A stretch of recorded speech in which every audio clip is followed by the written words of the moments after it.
What do we do with our own limitations? Because we all have them.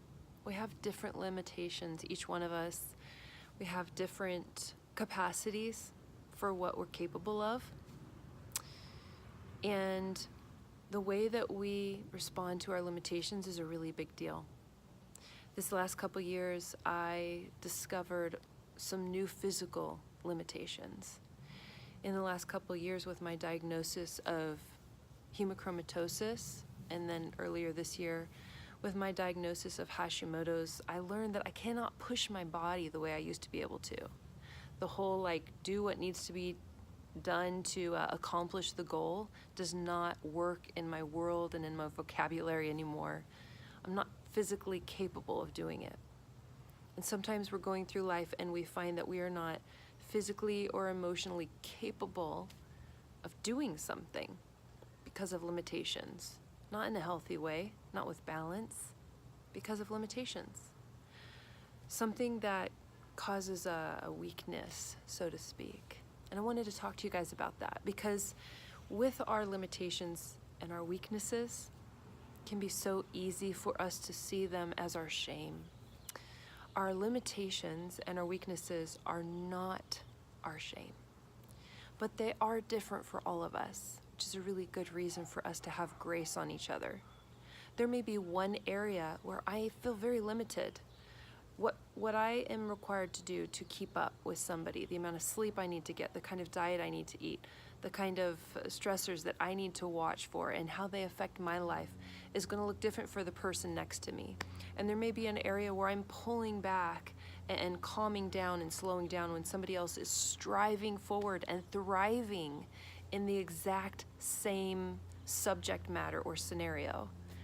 And I cannot look at that person and say, I want to be running as fast as they are. I want to keep up with them. I want to do what they're doing exactly the way that they're doing it. If I do that, then my limitations start to become my shame, like I'm doing something wrong. But somehow this is who God created me to be and something He allowed to happen inside of my body. Because not only did God create me, not only did He dream me up in His heart and knit me together in my mother's womb, as is proclaimed in Psalms 139, but He is creating me still. And if I'm inviting God to create in me the best version of who He meant me to be, of who He meant me to be today and tomorrow and a week from now, and if I'm inviting Him into that process, and if He is creating me still, and if I live life with limitations, does that mean that God is making a mistake or that He's just withdrawn and not involved? No. It means that He allows the limitations to exist within my body.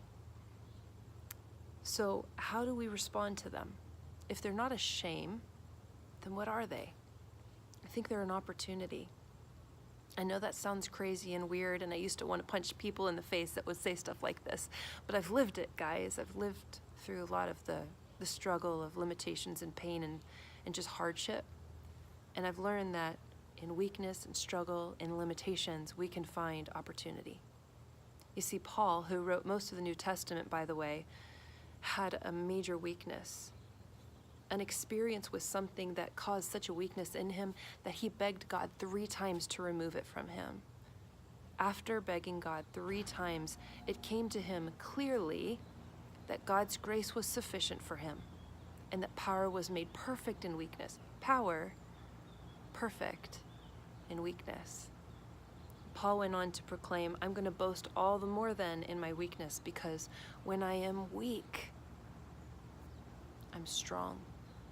And God is glorified when we depend on Him in the midst of our limitations, in the midst of those things that hold us back, keep us back, push us down, whatever it is, whether it's how your body works, how your mind works, how your emotions work. If there is something that ticks within you and you see it as a limitation, I want to encourage you to just continue to be completely dependent on God as your source of strength and your source of hope.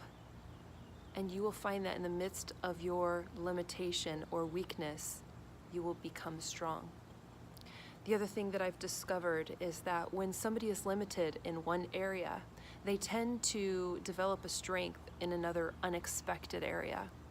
I have read many stories about people who are blind and have amazing, ridiculous, fascinating hearing, or vice versa. And when one sense is muted, so to speak, another one is heightened. And in the same way, me having to pull back or slow down in one area of my life may heighten my sensitivity, my compassion, my awareness, my ability to inspire myself and others potentially. It may increase a strength in my life that I wasn't even looking for, that I wasn't even expecting.